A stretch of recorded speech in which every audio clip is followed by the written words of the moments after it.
Hey guys, what is up? It is No Help and welcome back to another video today. So today we got introduced the Herblore activity for Varlamore Part 2. So we're going to take a quick look at this today. On the mainland, Herblore has existed in much the same way since the Druids first honed their craft. In Varlamore, however, they brew potions a little differently. The lush island of Aldrin is the perfect local for Varlamore's alchemists to grow and study herbs and other Herblore ingredients. Through intense study, they discover that all herbs contain a set of basic alchemical elements which can be mixed differently to produce beneficial effects. In their laboratory, they serve the kingdom by mixing up potions in exchange for the time and resources required to continue their studies. However, with the influx of new visitors to Varlamore, potion orders have gone through the roof. The alchemist's reputation is at stake, and they need your help to get the orders out on time. Are you willing to lend a hand? Then keep reading to learn all about Varlamore's new Herblore activity. So gameplay. Before we begin, please note that we are at early stages of development and details are subject to change from now up until release. As we mentioned previously, this activity is not intended to supplement the classic Herblore experience. As such, we are not aiming for higher XP per hour. Instead, we want to focus on the production aspect of Herblore and provide an alternative training method that doesn't shift the meta. As such, this activity is targeted at players with 70 plus Herblore, although lower level players can still join in the fun. After a small quest explaining the fundamentals of alchemy, you'll have free reign to start filling out orders. The activity is free to enter. The alchemists need all the help they can get. And you can leave at any time, although you'll need to bring your own herbs. Alchemy doesn't use secondary ingredients. Instead, you'll be processing herbs into basic elements and using the results to brew potions. Before we dive into the process, here's what the laboratory could look like. So this looks like it's a big building, right? So at the start here, we've got a bank chest.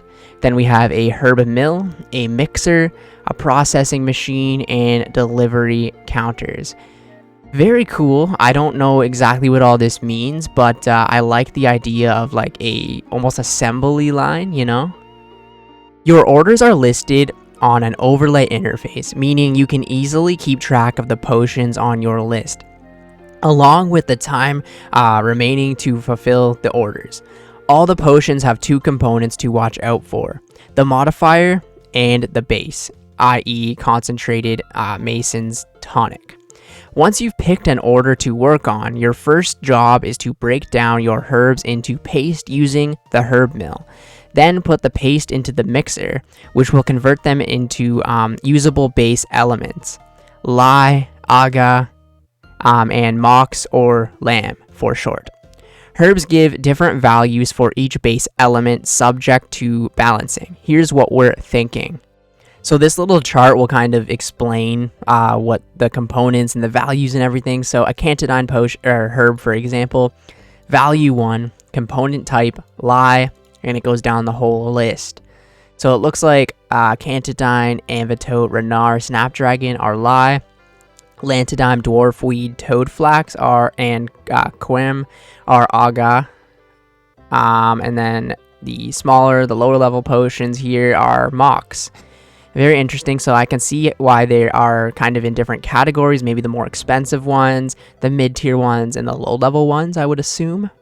Their values, though, are kind of all over the place. As you can see, like an Irate right here is a 4, where a Renar is a 3, right? So I'm not sure what that means.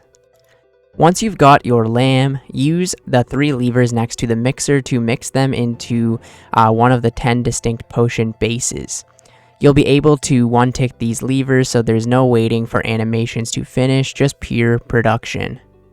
So it looks like these are the bases and these are the combinations. I'm not sure exactly what any of these mean right now, but here is a quick look at them.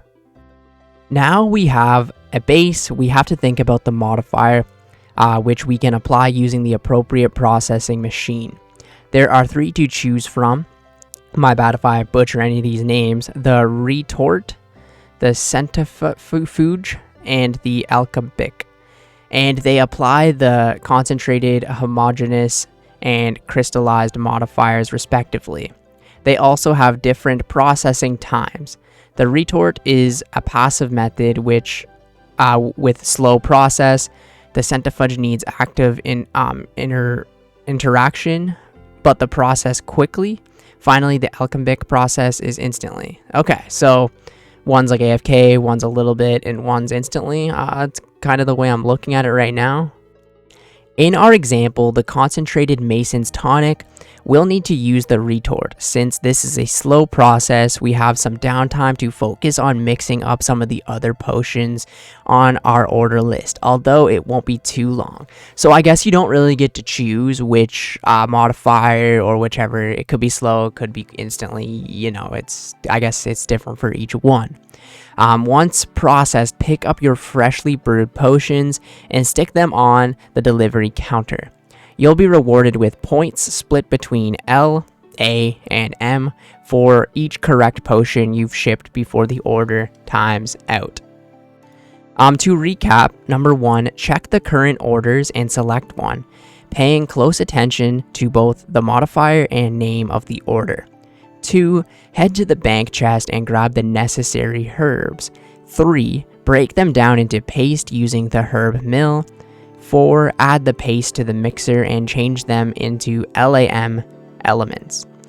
Now, 5, choose the correct combination of LAM elements based on the name using the levers next to the mixer.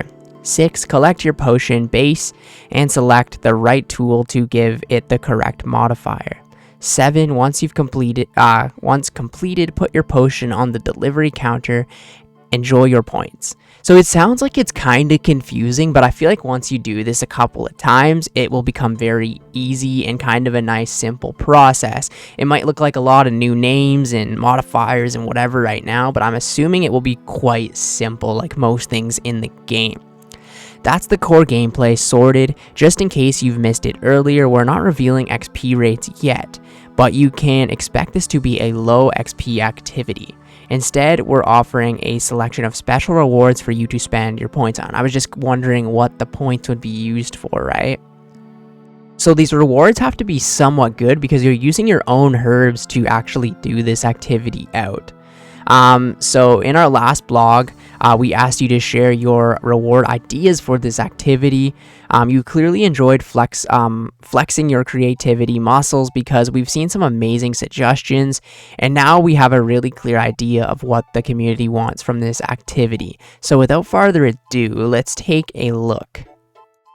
Potion packs, untradeable. This first reward is pretty straightforward. 3 different packs, one for each of the lamb components. Each one is packed with potions made from the herbs you use to gain those points. For example, if you use Renar, Cantadine, Anvitote, or Snapdragon, you'll be able to buy an L potion pack featuring pods like prayer potions and super defense potions. Okay, so you use your own herbs, you get your own sort of potions back. We've got the reagents pouch, untradeable. Make space for your secondaries with the latest in item sorting technology. This handy pouch lets you store up to 28 secondary ingredients from limpwort roots to unicorn horns. That's really cool, so I like this one. It could be good for making the potions quicker, maybe, right? So you could have, instead of 14, maybe bring 20, 21, whatever per inventory, and just make them quicker. Or you could actually take these pouches to, say, hill giants, collect the limpwort roots quicker this way, I'm assuming. The Alchemist set, another untradeable. This prescribed eyewear in this stylish clothing set lets you see beyond the physical realm and into the science zone. Well, not really, but wearing them or any of the other set pieces will net you a 2.5% chance to save a secondary ingredient when mixing potions for a total of 10% with the full outfit. That's actually huge, man. You can maybe even make money with Herblore in the future with using this set. The full set contains goggles, top legs, and gloves. Nifty. Huge fan of this set. We've got the Amulet of Chemistry I, on another untradeable, bringing with power. This imbued version of the classic amulet will not just give you a sizable increase in charges, but also ups the chance to mix 4 dose potions up to 15%. Powerful stuff. This is another item that you could actually end up making money with Herblore this way, because 15% of the time making a 4-dose potion, especially with some of the potions that are really expensive in the game, like maybe Ceridome and Brews or stamina potions, this is huge, or even huge for Ironman. So we've got a pre-pot device, another untradeable. Why drink one potion when you could create a cocktail of flavors and effects for any occasion? This special device lets you insert doses from up to 5 different potions and drink them all at once. Sounds a bit like our uni days, Jesus Christ. We'll be exploring the functionality of this item and everything surrounding it to make this as smooth process as possible. This includes ensuring that this powerful effect is balanced appropriately. Currently, we're only allowing players to use this item within a bank or next to a bank chest. This sounds very freaking powerful because it would be all in one inventory spot, right? So I mean, if you could only do it next to a bank or whatever, but still pretty freaking crazy. So say you had like a super combat potion, prayer potion, I don't even know, like ranging potion. You could have all these different ones, stamina in there as well, and you just take one sip, you have all the boosts at once.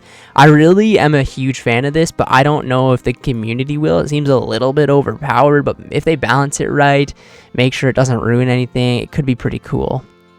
Okay, so now we've got a potion storage, another untradeable. Looks like all of these rewards so far, besides maybe the potion packs, would be untradeable. I mean, the potion packs themselves are untradeable, but you can open them and sell them, right? So this final reward is one of the most requested items in all of Herblore. A storage solution that will finally free your bank slots. I really like this because it's kind of like the seed vault in a way, right? Essentially, after unlocking this item, the potions in your bank will be automatically placed into potion storage, which will have a separate interface for you to withdraw them from. I love this idea, man. Bank space. We'd really like to hear your thoughts on this approach, especially as we've recognized that this could be a new button on a bank interface instead of a whole new object, or perhaps it could be a new furniture item for your player-owned house. What do you think? Let us know in the survey below. It wouldn't have to just be in the house, right? You build it in the house and then you could access it from the bank, because it would save millions, not millions, but like for me anyways, it would save me probably a good 40-50 bank slots, maybe even more than that. So I'm a huge fan of this. I will be going for this day one for sure if they add this into the game. Okay, at the end here we have a little survey. So what type of accounts do you usually play? I'm just going to say Ironman. Was your total level maxed? What type of content? I would say completionist, skilling, clue scrolls, PVM, quests, lore, mini games. What platform do you play on? I would say the desktop. How did you learn about this proposed update? Reading the news post, of course. Oh god. So how do you feel about the gameplay of the Herblore activity? I would say positive, not very positive. There's still a little bit of confusion there for sure. How do you feel about using your own herbs? I feel like if it's really terrible experience, it shouldn't use your own herbs, but if it didn't, it might be very overpowered, you know what I mean? So I'm just gonna be neutral with this one. With the details provided in the blog, how likely are you to partake in this? Very likely for sure, especially because the rewards. From the details provided in the news post, how intensive do you feel this activity should be? I would say not very intensive. I feel like it's an assembly line type process. I feel like once you kind of get it, you get it, you know what I mean? So how do you feel about each of the rewards? Oh god, so it's very negative, neutral, or positive, or very positive. We're going to be staying on this side for this one. So the potion packs, honestly for the potion packs, I'm going to say neutral because it is what it is. Like it's kind of a dumb reward because at the end of the day, you can just make them yourself, you know what I mean? So the pouch, I would say very positive. I like this. The set, very positive. The Amulet of Chemistry is positive for sure. The pre-pot device, positive. because I don't know what the actual outcome of that, but the potion storage, very freaking positive on this one. So if you selected negative or very, explain why. How do you feel about all the rewards being untradeable? I would say very positive because, you know, okay, think of it this way. You buy a potion storage, say it's 1,000 points in this mini game, and you could sell it for 200 mil. You know what I mean? Like, that's just stupid. You might as well get the activity yourself. This makes the players actually go in and try the new content rather than, I'm maxed, I made a lot of money staking, and I could just buy everything. You know what I mean? You go do the activity yourself. Be an Iron Man. How do you think potion storage should be handled inside the bank? Definitely not. It has to be inside the bank, or no one's going to use it, because that would just be very inefficient, right? Not something like a seed vault. Nah, it has to be in the bank, inside the bank interface, inside the bank separate tab. I would just say inside the bank, or even inside its separate tabs, fine as well. And there we go. Yeah, just taking a look at my bank right now, look at how many potions and just random shit is in the bank, and all this would be like, you know, free bank spaces again. And as you can see, my bank is almost freaking full, so that would be extremely helpful for me, and I would just love to have this update in the game. I really think it would change Herblore pretty much forever, right? Making it a lot more quality of life, have a little mini game people could do as well, and extra rewards. You got the set that would make Herblore just a little bit better, more quality of light, the amulet of chemistry eye, bunch of cool different rewards that would change Herblore pretty much forever, making it a way better skill without really adding much at all. You know what I mean? It's kind of a weird how they do this, where they add these little items, these tweaks, this little mini game, whatever, and it changes it in such a way without actually changing it or ruining it. They should have done this pre-EOC. Anyways, huge fan of it. Thank you guys so much for watching the video. I will catch you in the next one. Let me know what you think of it down below, and I will see ya later.